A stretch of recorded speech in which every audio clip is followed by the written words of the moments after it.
Well, here I am. Okay. I don't normally go live. That look better? Looks somewhat better. Don't normally go live, so I don't expect anyone to be here. But that's okay because maybe somebody will see it later and go, "Oh, that's what Tom's up to." So it's been a crazy, busy sort of time in my life. Um, some people know, of course, my dad passed away August, which really threw me for a loop. He was in home hospice before that for a little while, but he didn't last long. But it did derail a lot of my life and my business plans, as one might imagine. Being an only child, I didn't have anybody else I could sort of call up and go, "Can you help with mom and dad?" So been dealing with that, which that's life. We all deal with it. But I wanted to kind of come back and talk a little bit about what I've been up to, what's going on, what I hope to have going on for all the people that have been so supportive of me and of the projects or of the channel itself. Or if you're seeing it now, going, "Who?" Maybe I'll interest you in some of the stuff that I've been doing that I really care about. I'm an actor and a filmmaker and a writer, and I love creating stuff. That's kind of my job, is making stuff up and then sort of making it and then sharing it with you. And one of the powerful things about YouTube is, and I haven't exploited this as much as I probably should have so far, is the wonderful connection that I have with an audience. The ability to go directly to the people that go, "Hey, I like your stuff, Tom," and actually thank them and create for them and get to know people and know my audience, know what they enjoy. It feeds the steam in the engine when somebody likes what you're doing or says they appreciate it or don't appreciate it or whatever. It's out there for you to hopefully enjoy, and that's what I'm trying to do. With this update, let's talk first. Island in the Stars. We had that terrific initial crowdfunding campaign to be able to hire a lawyer to get material out, which we did. We built the infrastructure, the cash register, as I said in a number of interviews when I was on Robert Meyer Burnett and other people's shows, Zach's and Netters, and all these different people that I was on their stream, Midnight Edge. A bunch of great people have been supportive. Um, we were able to do that, and over the summer, sort of just before things happened with my dad, was able to get the script to a number of terrific A-list actors that were sort of on my wish list. One thing that a next step with it is, when a distributor comes to you, they they have a list of people they feel they can sell, and I have a list of people that I think are appropriate. I don't want to compromise who's in the movie just for sales reasons. But by the same token, I'm not an idiot as far as getting someone that can sell the film, that hopefully um, moves the ball forward and allows me to cash flow a distribution contract and get the rest of the money to make the film that I really passionately want to make, which is Island in the Stars. I've been living with it now for 3.5, maybe 4 years since it started. Mike Smith and Mike is at Luminactus.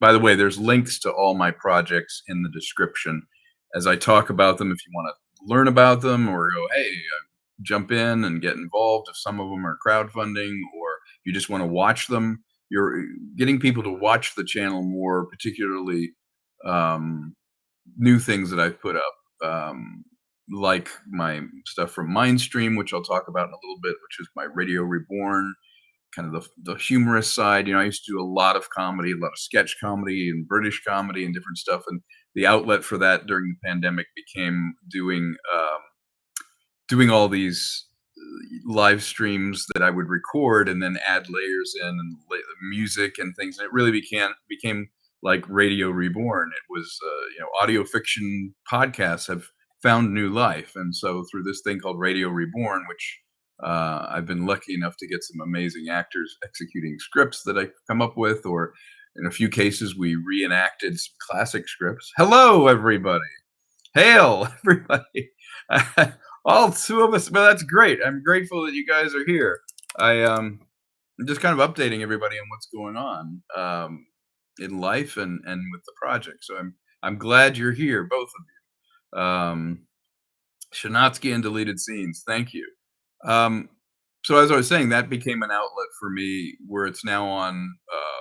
I host it on Buzzsprout, but it's on Spotify and it's on Apple Podcasts and almost every audio platform you can listen to.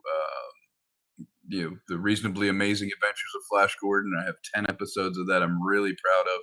I always describe it when goes, well, what is it? And it's like, well, it was a public domain radio show from the early 1930s, before it was a serial or anything.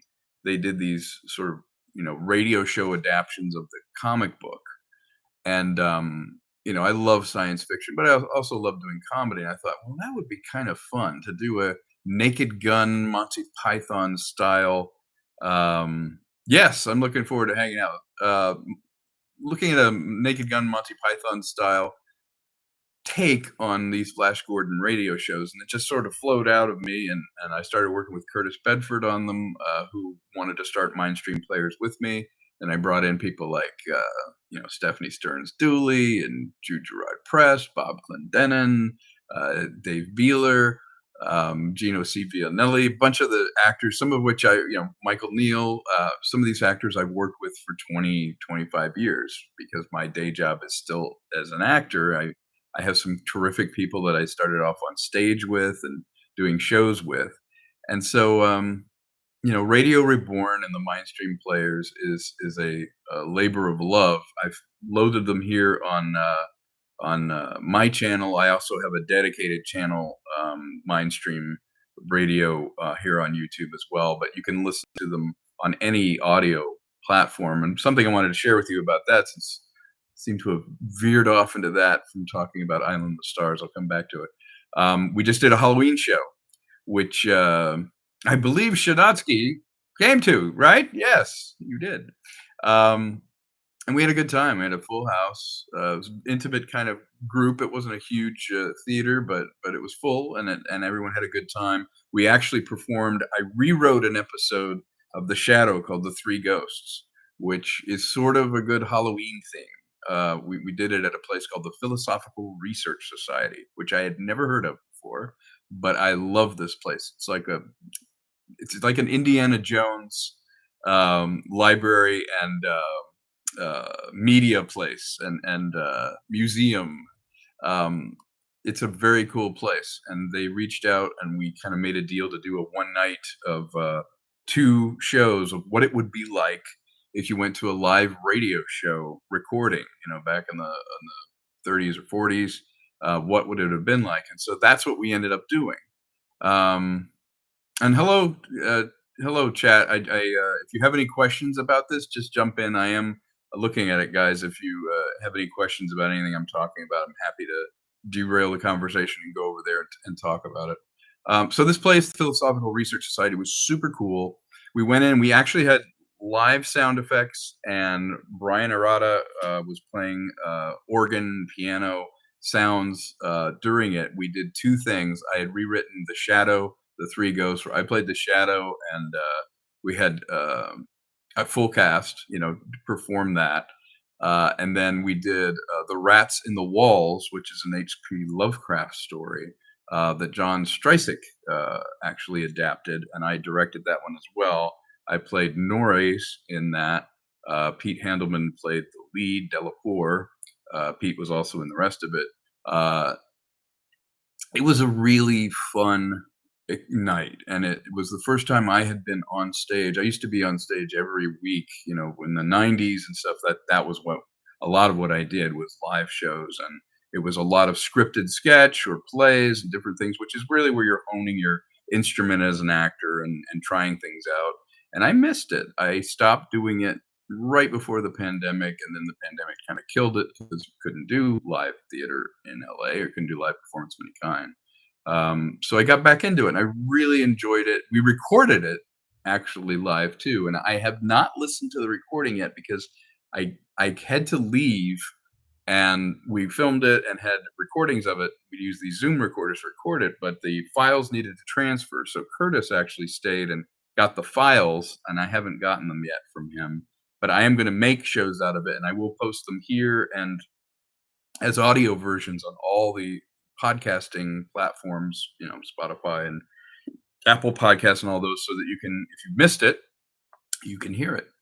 Um, the other thing that I've been having a lot of fun doing is I've been remastering things or reintroducing things. Like right here before Halloween, I put up Ghost Quest, which is something that I did with Gino Civianelli, which is our just funny, goofy. It's basically two-man comedy of these two guys um, that investigate paranormal phenomenon and never really find anything. Never really find ghosts. Never really find anything that they're after. But you just love them, and um,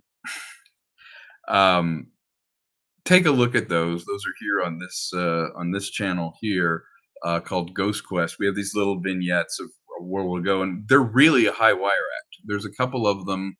They'll be 3-4 minutes long, no cuts.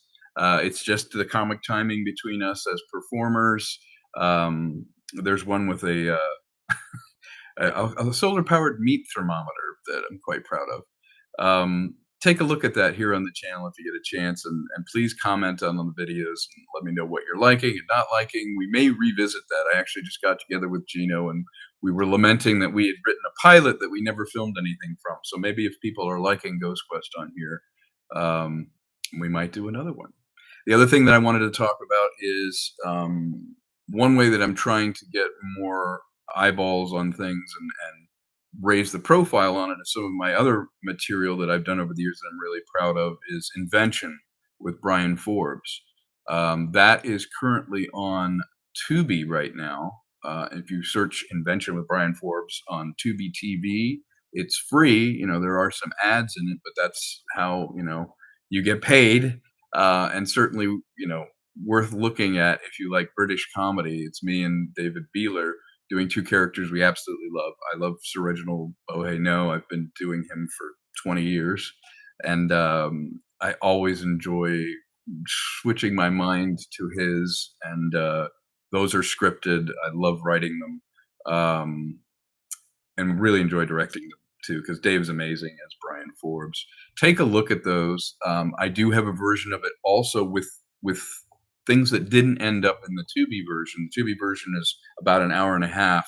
I added a few of my favorites that there, just for time, there wasn't time to put them in that incarnation of it because they were making a DVD of it. Yeah, they still make DVDs of it, and there was a time limit. It would be like 90 minutes. So the version on Tubi is terrific. But if you want to see even more, there are some sprinkled in and even more remastered here on this channel.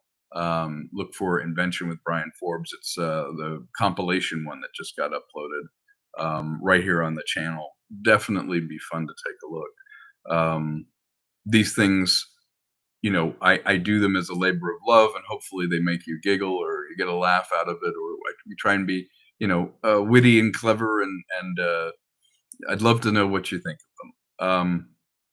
With the movies, getting back to the movies, Island in the Stars was really chugging along quite well before my dad passed. I did pause it for a little while to settle things up. Where we are right now, I'll be completely honest, is the most difficult step. Because we were able to get the script out and we did collect some yeses and nos. With the yeses, we're in a position now where you have to show that you have the ability to pay the actors that you want. And with people, big people, for instance, Michelle Yeoh or Mel Gibson or somebody, you would have to have an LOI. What I'm looking for is a letter of intent that is non-binding. It doesn't lock someone into something just yet, but it does come with a proof of funds. And what that means is just we would show an agent an LOI for, say, $2 million, showing the ability to make a payment or pay for an actor. If you get that commitment because the actor has said yes, then their agent will say, "Well, I can say yes if you can prove to me that you'll meet their price or you have the resources to pay it." Then you take that to a distributor and say, "Now I can tell you what I already knew, which is they wanna do it." Now their agent will allow me to say they wanna do it. If you have that, then you're able to get the money, that you can cash flow off a distribution contract, and also using that distribution contract, you can go in the case of Island in the Stars, I'm shooting it in Australia, so you're gonna go and take advantage of any, producer's offset, any, infrastructure that's there that puts some money back in your coffer that you can recoup people. Because my responsibility with anything is to get the investors back their money and hopefully a little bit more. And the way I do that is by making the best possible film I can with the best team that I can. And I've assembled a great group of people over the decades of doing this and knowing people and putting things together that with people that you really love to work with that are super talented that get what I'm doing as a writer director. You can make the best film that you possibly can and hope that the world is ready for it and plan the best you possibly can to market it and get it out there. But right now, my job is trying to find that next step of money so that I can tell the people that would be able to give me the contract that this yeah, that's a great point. No one wants to do your project until everyone wants to do it. Well, that's true.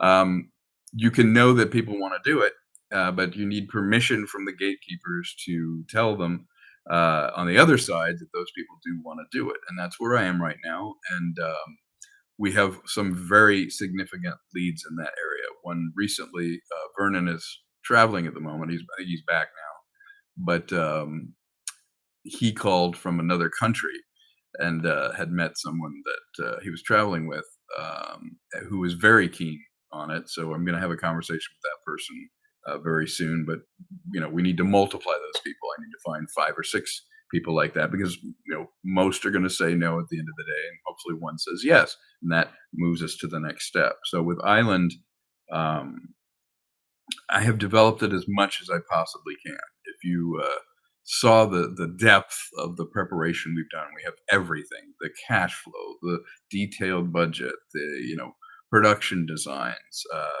have a composer, have the script is still being refined with Alan Dean Foster, who I've been learning so much about writing and just become a real good friend. And he's going to be there for us to check me and to make sure that it's the best possible script.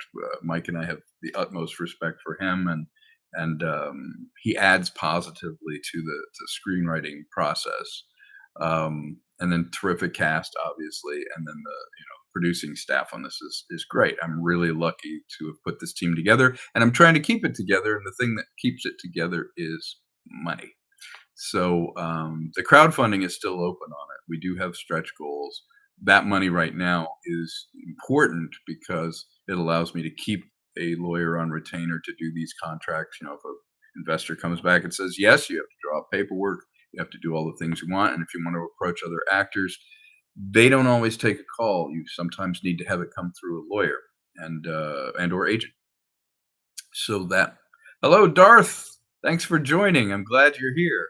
It's good to have you here. I'm glad to see the chat. I'm really grateful you guys are here. I'm just kind of recapping my situation where we are and what we're looking forward to and what I'm up to. So the link to the Indiegogo, if you want to see pictures from it or watch the videos that Vernon's in, or learn more about it, see if you haven't contributed already and are interested in contributing, then great. If you just want to see what's up, by all means, take a look at it. It's linked here in the description. And the other thing, take a look at the Mindstream players, the Radio Reborn audio fiction stuff they do. I'm really very proud of that. Another thing that I've been working on, I just uploaded a video and I thought, what, I haven't talked about it much, is another company called Safe Harbor Films hired me to direct a low budget sci-fi Western, which is kind of an interesting idea. And it's a Native American cast, or principally Native American, in that the main character is. It's set on this reservation, and and it's a sci-fi abduction thriller.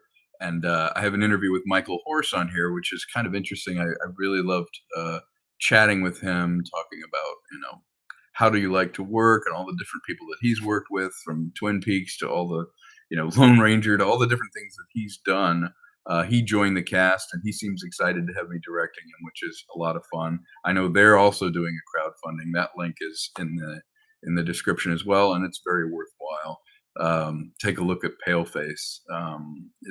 It's a very interesting project. It started as a book. Um, Bill Kilpack III wrote the book, and that was my introduction to it. And I thought, well, this is pretty good. This is something I haven't seen before. It's very universal, but very specific as far as someone living in two worlds and trying to deal with this supernatural thing that happened. So um, I've been working on Paleface for them and trying to get that going for them. And I think that would be a lot of fun to shoot. I've had some interesting other offers happen, and I'm trying to parlay them. I wrote a script a couple of years ago um, with a collaborator, actually a script doctor, called Test Drive, and it's been winning, a lot of screenplay contests and different things. And I even was approached to have it optioned about a year ago. Didn't end up optioning it because I wanted to direct it first off, and I wanted to use the volume in this exciting new way. And it's a contained space thriller set in a car. And the deal was bad at the end of the day for me, because I think they knew they had something good, because they were like, yeah, we'll keep the rights, and I'm sorry, no sequel. We won't be included in the sequel if we do a TV spinoff and things." And I was like, wait a minute, what? It doesn't cost you anything to include, all boats rise, but we couldn't find a parody with it. Um, the thing about Test Drive that's been interesting is it came to me. I was washing my car, and you're sitting there, and I always have these running dialogues and things in my head, and this premise came to me for Test Drive. And I was like, God, it's so simple. I should write this down, and it flowed out very easily. What's happened with it now has been, I put it in front of a couple of people that were judges in one of the things that it won.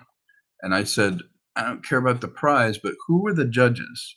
And several of the judges were film distributors. And so I asked to meet with them, and they did. And this one guy owns a distribution company, and he got me. He was like, I thought you were just a writer who didn't know how to make a movie. I didn't know you directed features, and you're involved. You know how to manufacture the movie. You write it to have something to make. Most people write it and then don't know what to do with it. And I was like, no, I know how to do it. And I showed him how I would do it, what the methodology was, and that I had a team and that I had a company, Lumenactus. If you want to check out Lumenactus, that link for my production company is also in the description. Everything should be in there. I tried to think of everything. Um, so by the end of the meeting, it was about a good hour-long meeting. We talked about it, and I pitched a bunch of different ideas. He's like, "I want to do Test Drive. I want to give you a distribution agreement." So I got a letter from him the following Monday, basically saying, love to have worldwide rights to this. We'll jump in a little bit for the cost of the actors, the two main actors. So I'm trying to turn that into something. And it's weird. It must be something in the air, because then through the Paleface people, they mentioned someone that I had known 10, 15 years ago in LA, who moved to Atlanta. And he had a deal where he had money and a distribution pipeline, an agreement, and was like, "Hey, I'm looking for films, to do."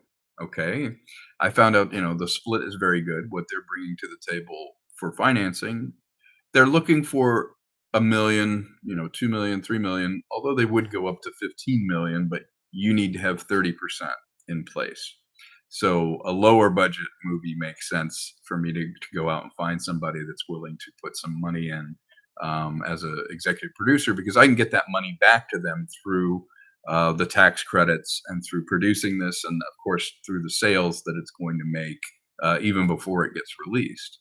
So I'm looking actively for someone to put in, say, 30% of $1,000,000 budget or 30% of a $2,000,000 budget. And I have several films that are written and have pitch decks and are ready to go, that I feel like would be very viable. And I've put them all in front of them, and so far that's been kind of positive. So, as with most things with this business, there's a lot of things that everybody loves you, but you got to wait for the check. And I'm sure the chat will agree. It's like you have to not only create all of it, but somebody who can make a decision has to say, okay, I get it, and pull out their checkbook and uh, and give you the money and the resources that you need that you knew that you could already make this. I've been doing this almost 30 years. I know how to manufacture these movies. I know how to make this stuff. I have a great relationship with a creative team. The difference is money. I think Orson Welles said he wasted most of his life looking for money instead of doing the stuff that he loved, and that's the unfortunate thing about being your own sort of indie artist or whatever. If you don't have a patron or a sponsor, um, let's say Shinatsky has something. Yes, I think I told you making a film is bashing your head into a brick wall until you somehow break through. Oh, is that true? That is so true. Um, One of the things about it is I say it's getting everyone around a hole, and they're all on fire, and then push them all in the hole at the same time. Or being an air traffic controller, and all the planes are on fire, and you have to land them. And that's a skill, and I have to do it. My I don't have another thing that I do. This is what I do, so I have to find a way to make that work every time. And I'm excited about what we'd be able to do. It's funny when you talk about just making a low budget movie, like $1 million is nothing to what some of the money that's spent on Hollywood movies, or that the net worth of some people, they'll blow through that money. I could live on it for the rest of my life, let alone make a bunch of movies. When I hear someone's making $100 million film, I'm like, well, first off, I'm jealous, but second of all, I could make 50 movies for that. And if any one of them was good and was a hit, you would get to move on to the next thing. But that's just a different philosophy, I suppose. Um, I love telling stories in whatever form they are, whether it's a film or doing these audio fiction podcasts, which you can create cinema for your brain. The theater of the mind is the old saying about it. Is I love doing that, but film and the visual of film is what I really love. I love doing, and I love doing it as a filmmaker. I love acting in this. Um, I love doing, video game things. When I did Red Dead Redemption, you know, those both of those games, it was so much fun because it was a movie, a western for video games, which was kind of cool. It was very cinematic. Really, at the end of the day, I'm right now working to. I'm poised in a couple of places to finally bring the next projects to light. And I wanted to share that with everybody and just kind of put a little bit of a spotlight on the stuff that I've been putting here on YouTube. I'm trying to get my views up. I'm trying to get my subscribers up because I never want to take it for granted. I'm so grateful that anybody cares about what we're doing, what I'm doing in particular. And with this channel, I don't think I've used it as well as I could. And I'm going to try and do a better job about that. But I have all these videos on here and I'm trying to get them seen. That's the point, to have people look at what you've done or listen to what you've done. Trouble is, my business is even on here if you want to check it out in black and white, which is my preferred format. But it's, there's a collection. This has become like the collection of my creativity and my mind. There's stuff on here. It's pretty eclectic, which probably all hurts it at the same time. I know the best, most efficient YouTube channels are one thing and one clear message, and people go to it for self-help or they go to it for movie commentary. And mine isn't. It's very much me. It's insane comedy, film noir, science fiction. It's not any one thing because I'm not any one thing. When I'm an actor, I'm a chameleon. You might be like, I didn't think Tom was that goofy, or I didn't think he could do anything serious. It's harder sometimes when you're like that. I think you would agree. Um, they want to pigeonhole you in one particular thing. There's a lot of things I like doing, a lot of styles I like doing them I'm excited. You know, there's a couple of scripts coming from outside people, a vampire film and some other things that I would love to do. We're kind of getting the scripts in shape on some of these things, but I also have a backlog of things that I've been wanting to film and get done. The big, more ambitious stuff, obviously, is to take things to the next level. I'm tired of being a waiter. I want to own the restaurant. Over the years, I've made people a lot of money um, doing their stuff. Whether it's, I was a staff writer at Warner Brothers, things that I did like Be Cool Scooby Doo and those kind of shows did great for Warner Brothers. As an actor, I've done tons of stuff for different shows and movies and commercials and stuff. But the things for me are also for you. I don't want everyone to agree with what I'm doing, just enough people. If enough people get it and enjoy it, I want to be able to do more. I think the dream, when someone goes, well, what's your dream? What's your big wow? I always say, you know what? I'd love to be at a point where I have an idea on Monday and we're actually starting to execute it on Friday and get things going. That must be an amazing feeling as an artist to have the resources to be able to have an idea and the skills within you to start executing it because you have the money and the resources that you don't spend your time going, wow, this is a great idea. I gotta find somebody that can help me make it. I need money, and you spend a year looking for the money after that. It must be amazing. And that's my goal in 2025 is to shorten the distance between having the idea and being able to execute it and being grateful for all the creative people that have believed in what I did. All boats rise. I would love to pay them more and have them much more to hand. When I have an idea, as budgets go up, you buy people's availability. Rob the bank and makes finance. Yes, that's true. I like how you think. But, is anybody in the chat, any of you guys have any questions about my stuff, or have you watched any of it? Have you watched the, invention compilation that I've put up, or the Ghost Quest, or listened to any of the things? Is there any questions you have about it? I'd love to hear how it's landing, or if you've enjoyed any of it, or if you haven't listened to it, I can recommend some things. So drop it in the chat. Um the other thing I wanted to talk about is in the next year or so, I am gonna try and do more of these live streams. I'm going to, try and give you a little bit more of a sort of fly on the wall about my life. There's some amazing people I've met through YouTube, some of which are right here in the chat, who have been, wonderful, Deleted and Shanatsky and Darth.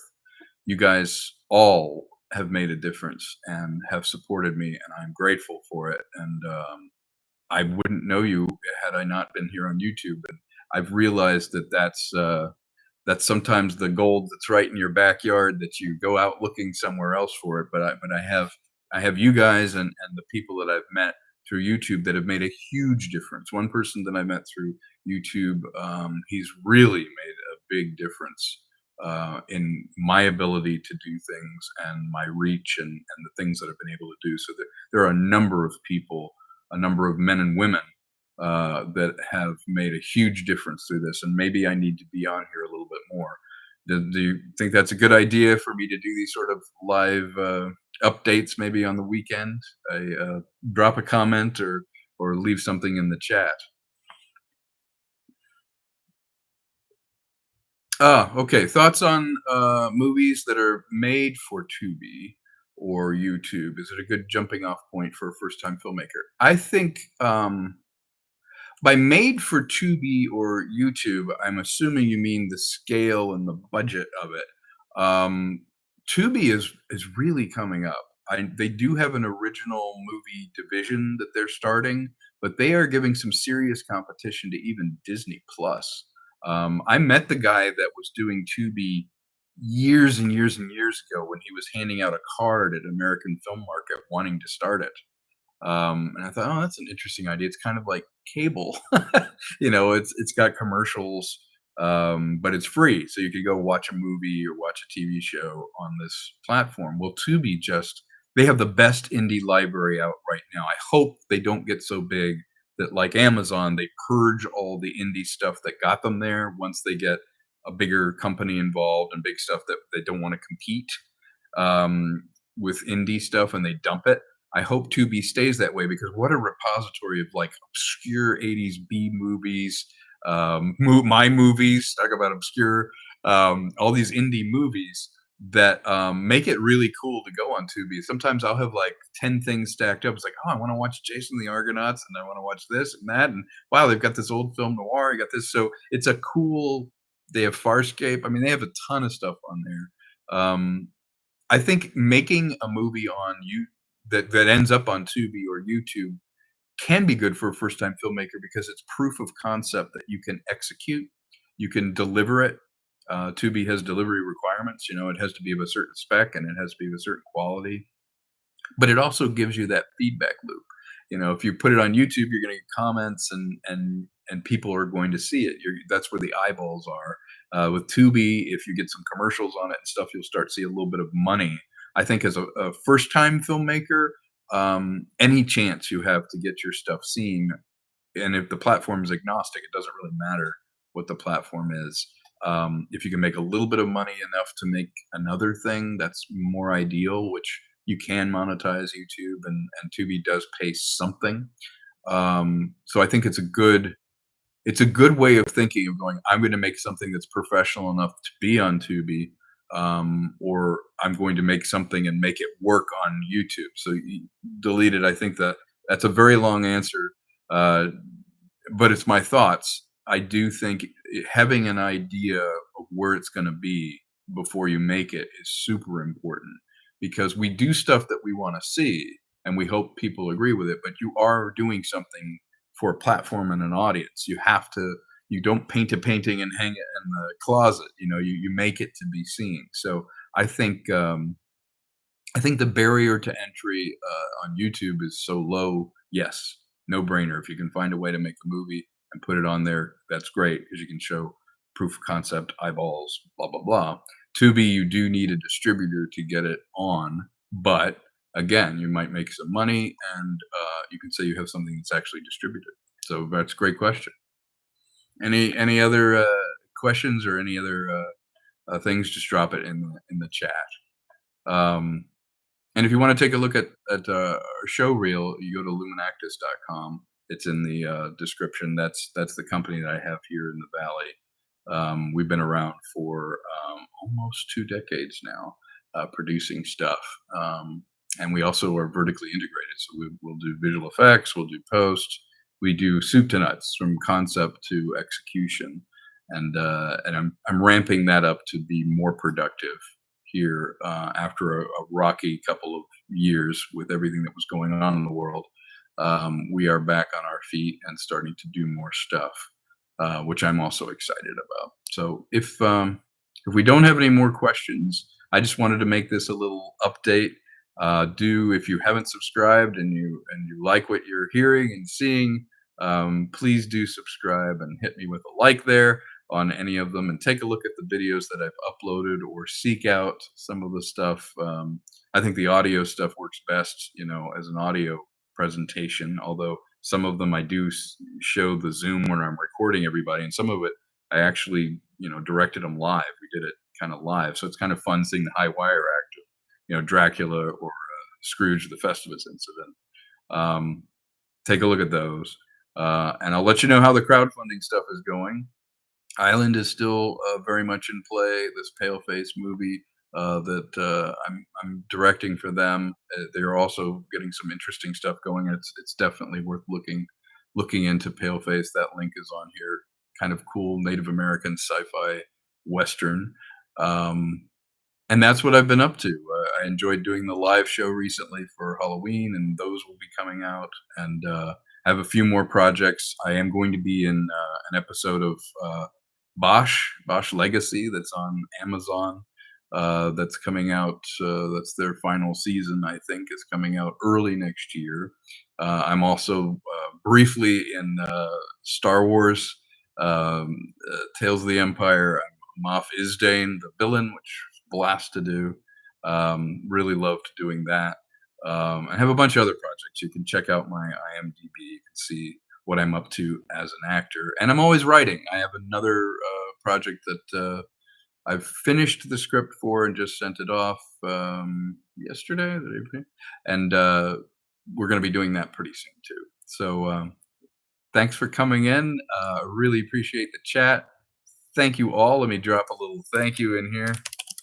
And if you have any other questions or anything, obviously leave a comment, or I'd love for you to tell people about the channel. If there's something that you watch on here that you think was good, let people know. And hopefully, I will see all of you soon.